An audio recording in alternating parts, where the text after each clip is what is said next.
أعوذ بالله من الشيطان الرجيم بسم الله الرحمن الرحيم সুনানে আন-নাসাই চতুর্থ খণ্ড হাদিস নম্বর 4951 মুহাম্মদ ইবনে ওহাব রাদিয়াল্লাহু তাআলা আনহু আতা রাদিয়াল্লাহু তাআলা আনহু থেকে মুরসাল রূপে বর্ণিত।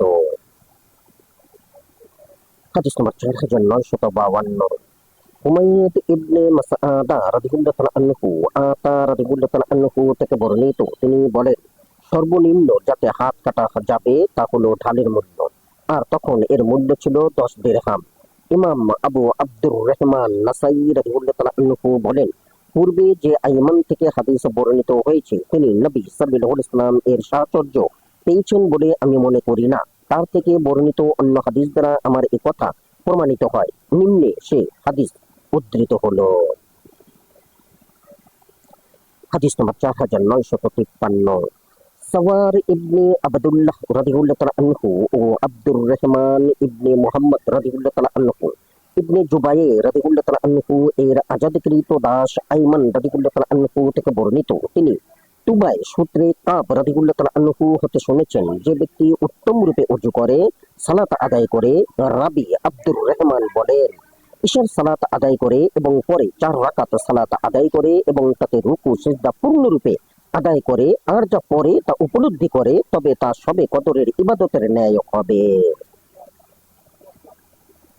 হাদিস নম্বর 4954 আব্দুল হামিদ ইবনে মুহাম্মদ রাদিয়াল্লাহু তাআলা আনহু ইবনে উমার রাদিয়াল্লাহু তাআলা আনহু এর আজাদকৃত গোলাম আইমান থেকে, তিনি তুবাই থেকে এবং তিনি কাব রাদিয়াল্লাহু তাআলা আনহু থেকে, তিনি বলেন, যে ব্যক্তি উত্তম রূপে ওযু করে ঈশার সালাতের জামাতে শরীক হয় এবং এরপর তার সাথে অনুরূপ 4 রাকাত সালাত আদায় করে, এতে কোরআন পড়ে এবং রুকু সিজদা পূর্ণরূপে আদায় করে, তা তার জন্য সবে কদরের সওয়াবের মতো হবে।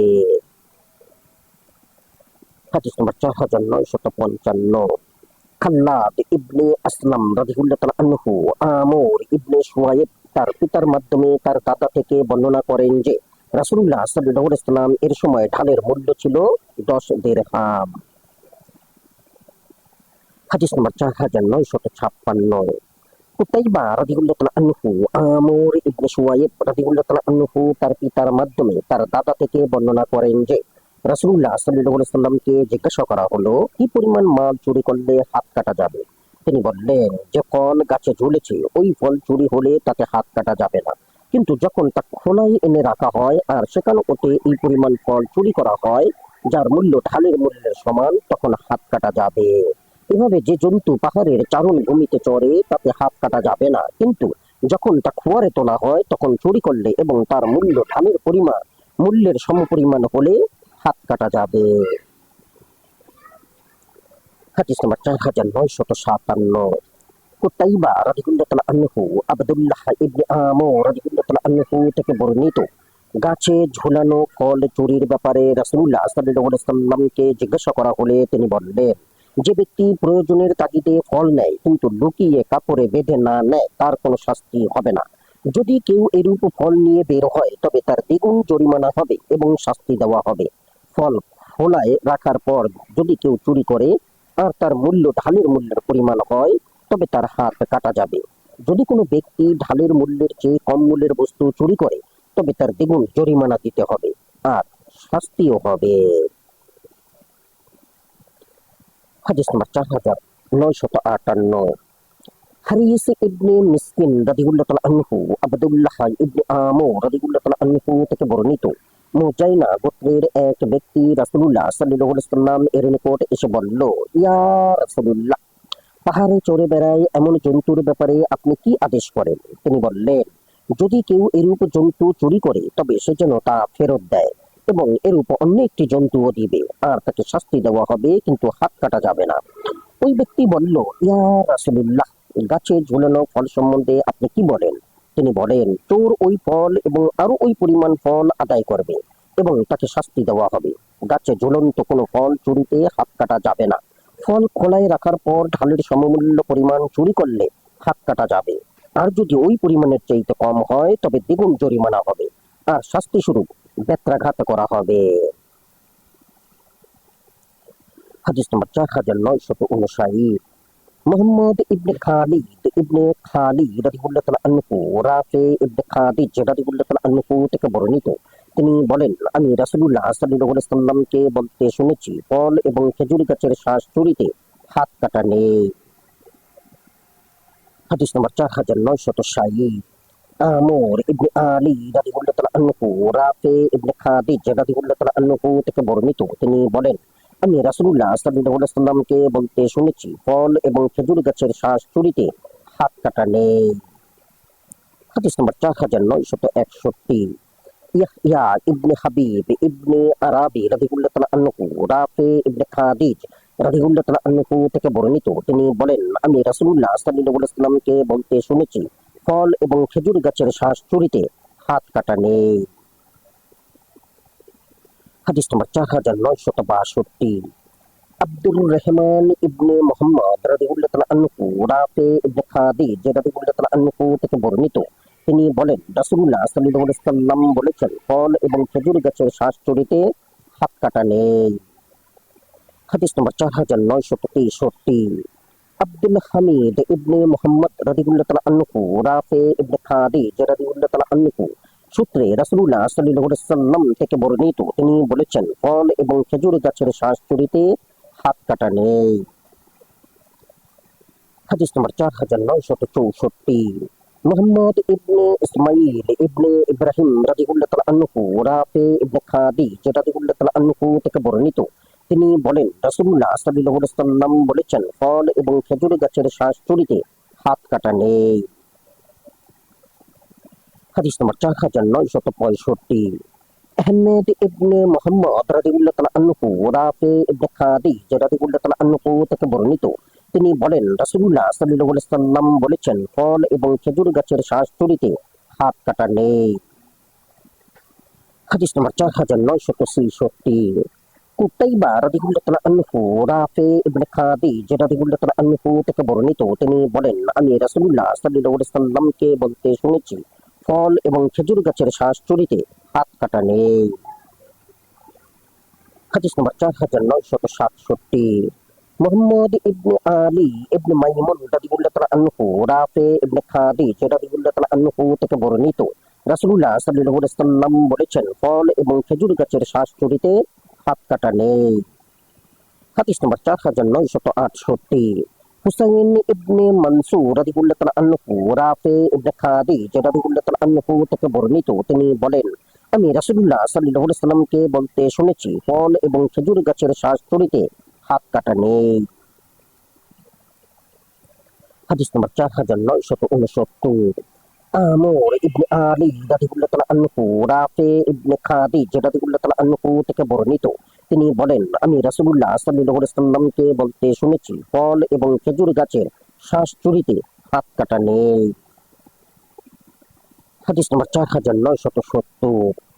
আব্দুল্লাহ ইবনে আব্দুস সামাদ ইবনে আলী রাদিয়াল্লাহু তাআলা আনহু জাবির রাদিয়াল্লাহু তাআলা আনহু সূত্রে রাসূলুল্লাহ সাল্লাল্লাহু আলাইহি সাল্লাম থেকে বর্ণিত, তিনি বলেছেন, আমানতে খেয়ানতকারী, প্রকাশ্যে লুণ্ঠনকারী এবং ছো মেরে পলায়নকারী ব্যক্তির প্রতি হাত কাটার শাস্তি আরোপিত হবে না। হাদিস নম্বর 4971। মাহমুদ ইবনে কায়লান রাদিয়াল্লাহু তাআলা আনহু জাবির রাদিয়াল্লাহু তাআলা আনহু থেকে বর্ণিত, তিনি বলেন, রাসূলুল্লাহ সাল্লাল্লাহু আলাইহি সাল্লাম বলেছেন, আমানতে খিয়ানতকারী, লুণ্ঠনকারী এবং ছো মেরে পলায়নকারী ব্যক্তির প্রতি হাত কাটার শাস্তি আরোপিত হবে না। হাদিস নম্বর 4972। ইব্রাহিম ইবনে হাসান রাদিয়াল্লাহু তাআলা আনহু জাবির রাদিয়াল্লাহু তাআলা আনহু থেকে বর্ণিত, রাসূলুল্লাহ সাল্লাল্লাহু আলাইহি সাল্লাম বলেছেন, যে ব্যক্তি কোনো কিছু ঋণ করে নিয়ে পালায়, তার শাস্তি হাত কাটা নয়। হাদিস নম্বর 4973। ইব্রাহিম ইবনে হাসান রাদিয়াল্লাহু তাআলা আনহু জাবির রাদিয়াল্লাহু তাআলা আনহু থেকে বর্ণিত, রাসূলুল্লাহ সাল্লাল্লাহু আলাইহি সাল্লাম বলেছেন, আমানতে খিয়ানতকারীর হাত কাটা যাবে না। হাদিস নম্বর 4974। খালিদ ইবনে রাওহ দামেশকি রাদিয়াল্লাহু তাআলা আনহু জাবির রাদিয়াল্লাহু তাআলা আনহু থেকে বর্ণিত, তিনি বলেন, রাসূলুল্লাহ সাল্লাল্লাহু আলাইহি সাল্লাম বলেছেন, প্রকাশ্যে মাল লুণ্ঠনকারী এবং ছো মেরে মাল নিয়ে পলায়নকারী এবং খেয়ানতকারীর হাত কাটা যাবে না। হাদিস নম্বর 4975। মুহাম্মদ ইবনে আলা রাদিয়াল্লাহু তাআলা আনহু জাবির রাদিয়াল্লাহু তাআলা আনহু থেকে বর্ণিত, তিনি বলেন, খেয়ানতকারী ব্যক্তির হাত কাটা যাবে না। হাদিস নম্বর 4976। সুলাইমান ইবনে সালম মাসাহিফি বলকি রাদিয়াল্লাহু তাআলা আনহু হারিস ইবনে হাতিব রাদিয়াল্লাহু তাআলা আনহু থেকে বর্ণিত, রাসূলুল্লাহ সাল্লাল্লাহু আলাইহি ওয়াসাল্লাম এর নিকট এক চোরকে আনা হলে তিনি বললেন, তাকে হত্যা করো। লোকজন বলল, ইয়া রাসূলুল্লাহ, সে তো চুরি করেছে। তিনি বললেন, তাকে হত্যা করো। লোকজন বলল, ইয়া রাসূলুল্লাহ, সে তো চুরি করেছে। তিনি বললেন, তবে তার হাত কেটে ফেলো। পরে এই লোকটি আবার চুরি করলে তার পা কাটা হলো। এরপর আবু বকর রাদিয়াল্লাহু তাআলা আনহু এর খিলাফতকালে সে আবার চুরি করলো। এভাবে তার সমস্ত হাত পা কাটা গেল।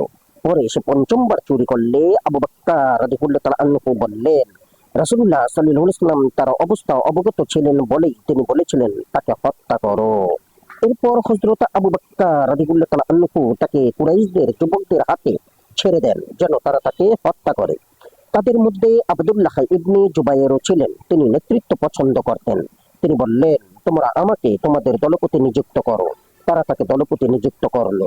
যখন তিনি মারা শুরু করলেন, তখন তারা ওই ব্যক্তিকে মারল এবং এভাবে তারা তাকে হত্যা করলো।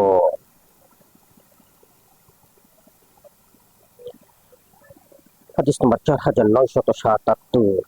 মুহাম্মদ ইবনে আবদুল্লাহ ইবনে উবাইদ ইবনে আকিল রাদিয়াল্লাহু তাআলা আনহু জাবির ইবনে আবদুল্লাহ রাদিয়াল্লাহু তাআলা আনহু থেকে বর্ণিত, তিনি বলেন, রাসূলুল্লাহ সাল্লাল্লাহু আলাইহি ওয়াসাল্লাম এর নিকট এক চোরকে আনা হলে তিনি বললেন, তাকে হত্যা করো। লোকজন বলল, ইয়া রাসূলুল্লাহ, সে তো চুরি করেছে। তিনি বললেন, তবে তার হাত কেটে ফেলো। তখন তার হাত কাটা হলো। পরে আবার তাকে চুরির কারণে ধরে আনা হলে তিনি বললেন, তাকে হত্যা করো। লোকজন বলল, ইয়া রাসূলুল্লাহ, সে তো চুরি করেছে। তিনি বললেন, তবে তার পা কাটো। তখন তা কাটা হলো। তৃতীয়বারও তাকে আনা হলো। তিনি বললেন, তাকে হত্যা করো। লোকজন বলল, ইয়া রাসূলুল্লাহ, এই ব্যক্তি তো চুরি করেছে। তিনি বললেন, তবে তার বাম হাত কাটো। তাকে চতুর্থবারও আনা হলো। তিনি বললেন, তাকে হত্যা করো। লোকজন বলল, ইয়া রাসূলুল্লাহ, লোকটি তো চুরি করেছে। তিনি বললেন, তবে তার ডান পা কেটে ফেলো। এরপর তাকে পঞ্চমবারও আনা হলে তিনি বললেন, এবার তাকে হত্যা করো। জাবির রাদিয়াল্লাহু তাআলা আনহু বললেন, আমরা ওই চোরকে মিরবাদ নামক স্থানের দিকে নিয়ে গেলাম। তাকে উঠাতে গেলে সে চিত হয়ে গেল। এরপর সে তার কাটা হাত পা নিয়ে দাপাদাপি করতে লাগলো। উট তার এই অবস্থা দেখে ভয়ে ছুটাছুটি শুরু করে দিল। তাকে দ্বিতীয়বার উঠানো হলো, কিন্তু সে পুনরায় ওই রূপ করলো। আবার তৃতীয়বার তাকে উঠানো হলো। পরে আমরা তাকে পাথর নিক্ষেপ করে হত্যা করি এবং তাকে এক কূপে নিক্ষেপ করি। এরপর উপর থেকে তার উপর পাথর নিক্ষেপ করি। হাদিস নম্বর 4978। আমর ইবনে উসমান রাদিয়াল্লাহু তাআলা আনহু বুশর ইবনে আবু আরতাত রাদিয়াল্লাহু তাআলা আনহু থেকে বর্ণিত, তিনি বলেন, আমি রাসূলুল্লাহ সাল্লাল্লাহু আলাইহি ওয়াসাল্লামকে বলতে শুনেছি, সফরে হাত কাটা যাবে না। হাদিস নম্বর 4979। হাসান ইবনে মুদরিক রাদিয়াল্লাহু তাআলা আনহু আবু হুরায়রা রাদিয়াল্লাহু তাআলা আনহু থেকে বর্ণিত, রাসূলুল্লাহ সাল্লাল্লাহু আলাইহি ওয়াসাল্লাম বলেছেন, কৃতদাস যদি চুরি করে তবে তাকে বিক্রি করে ফেলবে 20 দিরহামের বিনিময়ে বা অর্ধেক মূল্যে হলেও। হাদিস নম্বর 4980। ইসমাইল ইবনে মাসউদ রাদিয়াল্লাহু তাআলা আনহু আতিয়া রাদিয়াল্লাহু তাআলা আনহু থেকে বর্ণিত, তিনি বলেন, আমি বনু কুরাইজার বন্দীদের মধ্যে ছিলাম। তারা পর্যবেক্ষণ করত, তার নাভির নিচের চুল গজাতো, তাকে হত্যা করত, আর যার গজায়নি তাকে ছেড়ে দিত, হত্যা করত না। হাদিস নম্বর 4981।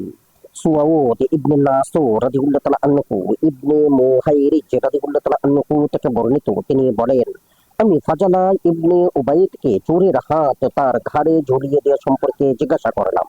তিনি বললেন, এটা সুন্নাত। রাসূলুল্লাহ সাল্লাল্লাহু আলাইহি ওয়াসাল্লাম এক চোরের হাত কেটে তার ঘাড়ে লটকে দিয়েছিলেন। হাদিস নম্বর 4982। মুহাম্মদ ইবনে বাশশার রাদিয়াল্লাহু তাআলা আনহু আব্দুর রহমান ইবনে মুহাইরিজ রাদিয়াল্লাহু তাআলা আনহু থেকে বর্ণিত, তিনি বলেন, আমি ফাজালা ইবনে উবাইদকে জিজ্ঞাসা করলাম, চোরের হাত কেটে তা ঝুলিয়ে দেওয়া কি সুন্নত? তিনি বললেন, হ্যাঁ। রাসূলুল্লাহ সাল্লাল্লাহু আলাইহি ওয়াসাল্লাম এর নিকট এক চোরকে আনা হলে তিনি তার হাত কেটে তার ঘাড়ে ঝুলিয়ে দিয়েছিলেন। হাদিস নম্বর 4983। আমর ইবনে মানসুর রাদিয়াল্লাহু তাআলা আনহু আব্দুর রহমান ইবনে আউফ রাদিয়াল্লাহু তাআলা আনহু বর্ণিত, রাসূলুল্লাহ সাল্লাল্লাহু আলাইহি ওয়াসাল্লাম বলেছেন, চোরের উপর তার শাস্তি কার্যকর করা হলে চোরাই মালের জন্য তাকে জরিমানা দিতে হবে না। হাদিস নম্বর 4984। আবু আব্দুর রহমান আহমেদ ইবনে সুয়াইব রাদিয়াল্লাহু তাআলা আনহু আবু হুরায়রা রাদিয়াল্লাহু তাআলা আনহু থেকে বর্ণিত, রাসূলুল্লাহ সাল্লাল্লাহু আলাইহি ওয়াসাল্লামকে প্রশ্ন করা হলো, কোন আমল উত্তম? তিনি বললেন, আল্লাহ এবং তার রাসূলের উপর ঈমান আনা। হাদিস নম্বর 4985। হারুন ইবনে আবদুল্লাহ রাদিয়াল্লাহু তাআলা আনহু আবদুল্লাহ ইবনে হাবাশি খাসআমি রাদিয়াল্লাহু তাআলা আনহু থেকে বর্ণিত, রাসূলুল্লাহ সাল্লাল্লাহু আলাইহি ওয়াসাল্লামকে প্রশ্ন করা হলো, কোন আমল উত্তম? তিনি বললেন, এমন ঈমান যাতে কোনো সন্দেহ নেই এবং এমন জিহাদ যাতে কোনো খিয়ানত নেই, আর মকবুল হজ। হাদিস নম্বর 4986। ইসহাক ইবনে ইব্রাহিম রাদিয়াল্লাহু তাআলা আনহু আনাস ইবনে মালিক রাদিয়াল্লাহু তাআলা আনহু থেকে বর্ণিত, তিনি বলেন, রাসূলুল্লাহ সাল্লাল্লাহু আলাইহি ওয়াসাল্লাম বলেছেন, যার মধ্যে তিনটি গুণ থাকে সে ঈমানের স্বাদ ও মিষ্টতা পেয়ে যায়। এক, যার নিকট আল্লাহ এবং তার রাসূল অন্য সব কিছু অপেক্ষা বেশি প্রিয়। দুই, যে আল্লাহর জন্য ভালোবাসা রাখে এবং আল্লাহর জন্য শত্রুতা পোষণ করে। তিন, আর যদি ভয়াবহ আগুন প্রজ্বলিত করা হয় তবে তাতে প্রবেশ করা তার নিকট আল্লাহর সাথে কাউকে শরীক করা অপেক্ষা বেশি পছন্দনীয় হয়। হাদিস নম্বর 4987। সুয়াউদ ইবনে নাসুর রাদিয়াল্লাহু তাআলা আনহু আনাস ইবনে মালিক রাদিয়াল্লাহু তাআলা আনহু রাসূলুল্লাহ সাল্লাল্লাহু আলাইহি ওয়াসাল্লাম থেকে বর্ণনা করেছেন, তিনি বলেন, যার মধ্যে তিনটি গুণ থাকবে সে ঈমানের মিষ্টতা পাবে। এক, যে কাউকে ভালোবাসলে কেবল আল্লাহর সন্তুষ্টির জন্যই তাকে ভালোবাসবে। দুই, আল্লাহ এবং আল্লাহর রাসূল তার কাছে অন্য সবকিছুর চাইতে বেশি প্রিয় হবে। এবং তিন, আল্লাহ তাকে কুফর হতে পরিত্রাণ করার পর পুনঃ কুফরিতে ফিরে যাওয়ার চেয়ে অগ্নিতে নিক্ষিপ্ত হওয়া তার নিকট পছন্দনীয় হবে। হাদিস নম্বর 4988। আলী ইবনে হুজর রাদিয়াল্লাহু তাআলা আনহু আনাস রাদিয়াল্লাহু তাআলা আনহু থেকে বর্ণিত, নবী সাল্লাল্লাহু আলাইহি ওয়াসাল্লাম বলেছেন, যার মধ্যে তিনটি গুণ থাকবে সে ইসলামের মিষ্টতা উপলব্ধি করবে। এক, আল্লাহ এবং আল্লাহর রাসূল তার নিকট অন্য সমস্ত কিছু হতে প্রিয় হবে। দুই, সে কাউকে ভালোবাসলে তাকে আল্লাহর সন্তুষ্টির জন্যই ভালোবাসবে। তিন, আর সে কুফরিতে ফিরে যাওয়াকে ওইরূপে ঘৃণা করবে যেরূপ সে অগ্নিতে নিক্ষিপ্ত হওয়াকে ঘৃণা করে। হাদিস নম্বর 4989। ইসহাক ইবনে ইব্রাহিম রাদিয়াল্লাহু তাআলা আনহু উমর ইবনে খাত্তাব রাদিয়াল্লাহু তাআলা আনহু থেকে বর্ণিত, তিনি বলেন, একদিন আমরা রাসূলুল্লাহ সাল্লাল্লাহু আলাইহি ওয়াসাল্লাম এর নিকট উপস্থিত ছিলাম। এমন সময় এক ব্যক্তি আগমন করলেন, যার কাপড় অত্যধিক সাদা ছিল এবং চুল অধিক কালো ছিল। বোঝা যাচ্ছিল না যে তিনি সফর হতে এসেছেন, আর আমাদের মধ্যে কেউ তাকে চিনতে পারছিল না। তিনি নিজ হাঁটুদ্বয় তার হাঁটুদ্বয়ের সাথে লাগিয়ে বসলেন, তার হস্তদ্বয় তার উভয় উরুর উপর রাখলেন এবং বললেন, হে মুহাম্মদ, আমাকে বলুন ইসলাম কি? তিনি বললেন, এই কথার সাক্ষ্য প্রদান করা যে আল্লাহ ব্যতীত কোনো ইলাহ নেই, আর মুহাম্মদ আল্লাহর রাসূল, এবং সালাত আদায় করা, যাকাত দেওয়া, রমজানের রোজা রাখা ও পথ খরচের সামর্থ্য থাকলে হজ করা। সেই লোকটি বলল, আপনি সত্যিই বলেছেন। আমরা আশ্চর্যান্বিত হলাম যে তিনি প্রশ্ন করলেন এবং বললেন, আপনি সত্য বলেছেন। এরপর তিনি বললেন, ঈমান কি? আমাকে বলুন। তিনি বললেন, বিশ্বাস স্থাপন করা আল্লাহর উপর, খ্রিস্টাগণ, তার কিতাবসমূহ, তার রাসূলগণ, কিয়ামতের দিবস এবং নিয়তির ভালো মন্দের উপর বিশ্বাস। তিনি বললেন, আপনি সত্য বলেছেন। তারপর বললেন, ইহসান কি? তিনি বললেন, এমন ভাবে আল্লাহর ইবাদত করবে যেন তুমি আল্লাহকে দেখছো। যদি তুমি তাকে না দেখতে পাও তবে তিনি তো তোমাকে দেখছেন। তারপর বললেন, কিয়ামত কখন হবে? তিনি বললেন, যার নিকট প্রশ্ন করা হচ্ছে তিনি প্রশ্নকারী হতে অধিকে জ্ঞাত নন। সে ব্যক্তি বলল, কিয়ামতের নিদর্শন সমূহ বর্ণনা করুন। তিনি বললেন, দাসী তার মনিবকে প্রসব করবে, নগ্ন পথ, বিবস্ত্র গরিব বকরির রাখালরা বড় বড় প্রাসাদ নির্মাণে প্রতিযোগিতা করবে। ওমর রাদিয়াল্লাহু তাআলা আনহু বলেন, আমি 3 দিন পর্যন্ত অপেক্ষা করলাম।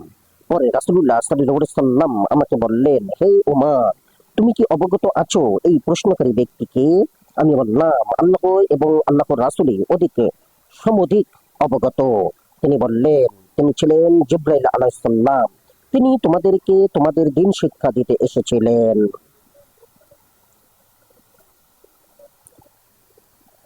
হাদিস নম্বর 4990। মুহাম্মদ ইবনে কুদামা রাদিয়াল্লাহু তাআলা আনহু, আবু হুরায়রা এবং আবু জার রাদিয়াল্লাহু তাআলা আনহু থেকে বর্ণিত, রাসূলুল্লাহ সাল্লাল্লাহু আলাইহি ওয়াসাল্লাম তার সাহাবায়ে কেরামের মধ্যে বসতেন। নবাগত লোক এসে তাকে চিনতে পারত না যতক্ষণ না জিজ্ঞাসা করত। আমরা রাসূলুল্লাহ সাল্লাল্লাহু আলাইহি ওয়াসাল্লাম এর নিকট তার জন্য একটি বসার স্থান নির্মাণের জন্য অনুমতি চাইলাম, যাতে নবাগত লোক তাকে সহজে চিনতে পারে। আমরা তার জন্য মাটির একটি উঁচু স্থান তৈরি করলাম। তিনি তার উপর উপবেশন করতেন। একদা আমরা বসা ছিলাম আর রাসূলুল্লাহ সাল্লাল্লাহু আলাইহি ওয়াসাল্লাম তার স্থানে উপবিষ্ট ছিলেন। এমন সময় এক নবাগত ব্যক্তির আগমন হলো, যার মুখমণ্ডল সকলের চেয়ে সুন্দর ছিল এবং যার শরীরের সুগন্ধি ছিল সকলের চেয়ে উত্তম। তার বস্ত্রে একটু ময়লাও ছিল না। সে ব্যক্তি বিছানার কিনারা হতে সালাম করে বললেন, হে মুহাম্মদ, আপনাকে সালাম। তিনি তার সালামের উত্তর দিলে তিনি বললেন, আমি কি নিকটে আসবো? তিনি বললেন, আসো। এভাবে কয়েকবার বললেন। তিনিও কয়েকবার উত্তরে বললেন, হ্যাঁ, নিকটে আসো। এমনকি তিনি নিকটে এসে নিজ হাতে রাসূলুল্লাহ সাল্লাল্লাহু আলাইহি ওয়াসাল্লাম এর হাঁটুর উপর রাখলেন এবং বললেন, হে মুহাম্মদ, আমাকে ইসলাম সম্বন্ধে বলুন। তিনি বললেন, ইসলাম হলো তুমি আল্লাহ তাআলার ইবাদত করবে এবং তার সাথে কাউকে শরীক করবে না, সালাত কায়েম করবে এবং যাকাত আদায় করবে, কাবা শরীফের হজ করবে এবং রমজানের রোজা রাখবে। তিনি বললেন, আমি যদি এটা করি তবে কি আমি মুসলমান হয়ে যাব? তিনি বললেন, হ্যাঁ। সে ব্যক্তি বললেন, আপনি সত্যই বলেছেন। ওই ব্যক্তির আপনি সত্য বলেছেন বাক্য শুনে আমাদের বিস্ময় জাগলো। এরপর বললেন, হে মুহাম্মদ, আমাকে বলুন ঈমান কি? তিনি বললেন, আল্লাহর প্রতি, তার ফেরেশতাগণের, নবীগণের এবং কিতাবের প্রতি বিশ্বাস স্থাপন করা এবং কদরে বিশ্বাস করা। তিনি বললেন, আমি যদি এরূপ করি তবে কি আমি মুমিন হয়ে যাব? রাসূলুল্লাহ সাল্লাল্লাহু আলাইহি ওয়াসাল্লাম বললেন, হ্যাঁ। তখন সে ব্যক্তি বললেন, আপনি সত্যিই বলেছেন। এরপর তিনি বললেন, হে মুহাম্মদ, আমাকে বলুন ইহসান কি? তিনি বললেন, তুমি এমন ভাবে ইবাদত করবে যেন তুমি আল্লাহ তাআলাকে দেখছো, কেননা যদিও তুমি তাকে দেখছো না, তিনি তো তোমাকে দেখছেন। তিনি বললেন, আপনি সত্যই বলেছেন। তিনি আবার বললেন, হে মুহাম্মদ, কিয়ামত কবে হবে? তিনি কিছু বললেন না, বরং মাথা নিচু করলেন। লোকটি আবারও সেই প্রশ্ন করলেন, কিন্তু তিনি তাকে কোনো উত্তর দিলেন না। আবারও প্রশ্ন করলেন, কিন্তু এবারও তিনি তাকে কোনো উত্তর দিলেন না।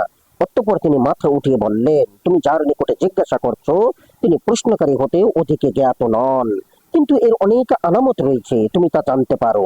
যখন তুমি দেখবে পশুপালের রাখালরা সুউচ্চ প্রাসাদ নির্মাণ করবে, আর তুমি দেখবে নগ্ন পদ ও নগ্ন দেহ লোকেরা ভূখণ্ডের বাচ্চা হবে, আরো তুমি দেখবে যে দাসী তার মালিককে প্রসব করবে, তখন মনে করবে যে কিয়ামতের নিকটবর্তী। পাঁচটি বস্তু আল্লাহ ব্যতীত কেউ অবগত নন।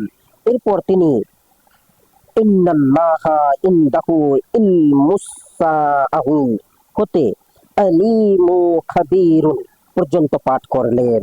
এরপর তিনি বললেন, ওই সত্তার কসম যিনি মুহাম্মদকে সত্য সহকারে পথ প্রদর্শক ও সুসংবাদদাতা রূপে প্রেরণ করেছেন, আমি তাকে তোমাদের চাইতে অধিক জানি না। তিনি ছিলেন জিবরাইল আলাইহিস সালাম, যিনি দিহিয়া কালবের রূপে অবতীর্ণ হয়েছিলেন। হাদিস নম্বর 4991। মুহাম্মদ ইবনে মুহাম্মদ ইবনে আব্দুল আলা রাদিয়াল্লাহু তাআলা আনহু, সাদ ইবনে আবু ওয়াক্কাস রাদিয়াল্লাহু তাআলা আনহু থেকে বর্ণিত, রাসূলুল্লাহ সাল্লাল্লাহু আলাইহি ওয়াসাল্লাম কতিপয় লোককে কিছু দান করলেন, আর তাদের মধ্যে এক লোককে কিছুই দিলেন না। সাদ রাদিয়াল্লাহু তাআলা আনহু বললেন, ইয়া রাসূলুল্লাহ, আপনি অমুক অমুককে দান করলেন, কিন্তু অমুককে দান করলেন না, অথচ সে মুমিন। রাসূলুল্লাহ সাল্লাল্লাহু আলাইহি ওয়াসাল্লাম বললেন, অথবা সে মুসলিম। সাদ রাদিয়াল্লাহু তাআলা আনহু কথাটি তিনবার পুনরাবৃত্তি করলেন, আর রাসূলুল্লাহ সাল্লাল্লাহু আলাইহি ওয়াসাল্লাম তিনবারই বললেন, অথবা সে মুসলিম। পরে তিনি বললেন, আমি কোনো কোনো লোককে দান করি আর কাউকে দান করি না, অথচ সে আমার নিকট তাদের চেয়ে অধিক প্রিয়, এই ভয়ে যে তাদেরকে উপর করে জাহান্নামে নিক্ষেপ করা হবে। হাদিস নম্বর 4992। আমর ইবনে মানসুর রাদিয়াল্লাহু তাআলা আনহু, সাদ রাদিয়াল্লাহু তাআলা আনহু থেকে বর্ণিত, রাসূলুল্লাহ সাল্লাল্লাহু আলাইহি ওয়াসাল্লাম কিছু মাল বন্টন করলেন। তিনি কতিপয় লোককে দিলেন আর অপর কতককে দিলেন না। আমি জিজ্ঞাসা করলাম, ইয়া রাসূলুল্লাহ, আপনি অমুক অমুককে দান করলেন, অমুককে দান করলেন না, অথচ সেও মুমিন। তখন রাসূলুল্লাহ সাল্লাল্লাহু আলাইহি ওয়াসাল্লাম বললেন, মুমিন বলো না, বরং বলো মুসলিম। এরপর রাবি ইবনে শিহাব রাদিয়াল্লাহু তাআলা আনহু এই আয়াত তিলাওয়াত করলেন। হাদিস নম্বর 4993। কুতাইবা রাদিয়াল্লাহু তাআলা আনহু বিশর ইবনে সুহাইম রাদিয়াল্লাহু তাআলা আনহু থেকে বর্ণিত, রাসূলুল্লাহ সাল্লাল্লাহু আলাইহি ওয়াসাল্লাম তাকে আইয়ামে তাশরীকে এই কথা ঘোষণা করতে বললেন যে জান্নাতে শুধু মুমিনই প্রবেশ করবে। হাদিস নম্বর 4994।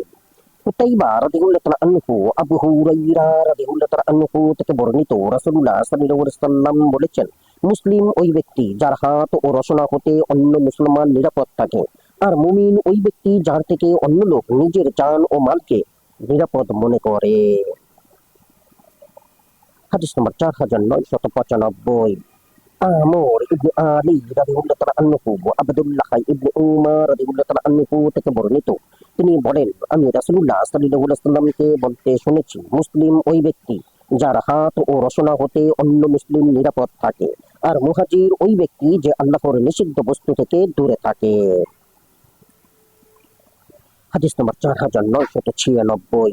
হাফস ইবনে উমর রাদিয়াল্লাহু তাআলা আনহু আনাস রাদিয়াল্লাহু তাআলা আনহু থেকে বর্ণিত, তিনি বলেন, রাসূলুল্লাহ সাল্লাল্লাহু আলাইহি ওয়াসাল্লাম বলেছেন, যে আমাদের ন্যায় সালাত আদায় করে আর আমাদের কিবলার দিকে মুখ করে এবং আমাদের জবেহকৃত পশু খায়, সে মুসলিম। হাদিস নম্বর 4997। আহমেদ ইবনে মুআল্লা রাদিয়াল্লাহু তাআলা আনহু আবু সাঈদ খুদরি রাদিয়াল্লাহু তাআলা আনহু থেকে বর্ণিত, তিনি বলেন, রাসূলুল্লাহ সাল্লাল্লাহু আলাইহি ওয়াসাল্লাম বলেছেন, যখন কোনো ব্যক্তি উত্তম রূপে ইসলাম গ্রহণ করে তখন আল্লাহ তাআলা তার ওই সকল সৎকর্ম লিখে নেন যা সে পূর্বে করেছিল, আর তার সেই সকল পাপ মুছে ফেলেন যাতে অতীতে লিপ্ত হয়েছিল। এরপর তার হিসাব এইভাবে লিখিত হয় যে তার প্রত্যেকের নেকির পরিবর্তে 10 হতে 700 গুণ পর্যন্ত সওয়াব লেখা হয়, আর প্রত্যেক পাপ শুধু ততটুকুই লেখা হয় যা সে করে, যদি না আল্লাহ তাআলা ক্ষমা করেন। হাদিস নম্বর 4998। সাঈদ ইবনে ইয়াহইয়া ইবনে সাঈদ উমারি রাদিয়াল্লাহু তাআলা আনহু আবু মুসা রাদিয়াল্লাহু তাআলা আনহু থেকে বর্ণিত, তিনি বলেন, আমি বললাম, ইয়া রাসূলুল্লাহ, কোন ইসলাম উত্তম? তিনি বললেন, যার রসনা ও হাত হতে অন্য মুসলমানগণ নিরাপদ থাকে।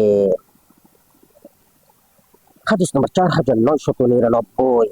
কুতাইবা রাদিয়াল্লাহু তাআলা আনহু আব্দুল্লাহ ইবনে আমর রাদিয়াল্লাহু তাআলা আনহু থেকে বর্ণিত, এক ব্যক্তি রাসূলুল্লাহ সাল্লাল্লাহু আলাইহি ওয়াসাল্লামকে জিজ্ঞাসা করলো, কোন ইসলাম, অর্থাৎ ইসলামের কোন ধর্ম কর্ম ভালো? তিনি বললেন, খাদ্য দান করা, পরিচিত অপরিচিত সকলকে সালাম করা। হাদিস নম্বর 5000। মুহাম্মদ ইবনে আব্দুল্লাহ ইবনে আম্মার রাদিয়াল্লাহু তাআলা আনহু ইবনে উমর রাদিয়াল্লাহু তাআলা আনহু থেকে বর্ণিত, এক ব্যক্তি তাকে বলল, আপনি কি যুদ্ধ করেন না? তিনি বললেন, আমি রাসূলুল্লাহ সাল্লাল্লাহু আলাইহি ওয়াসাল্লামকে বলতে শুনেছি, ইসলাম 5টি বস্তুর উপর প্রতিষ্ঠিত, এই কথার সাক্ষ্য দান করা যে আল্লাহ ব্যতীত কোনো ইলাহ নেই, সালাত আদায় করা, যাকাত দেওয়া, রমজানের রোজা রাখা এবং হজ করা। আমানতু বিল্লাহ। জাযাকুমুল্লাহু খাইরান। আসসালামু আলাইকুম।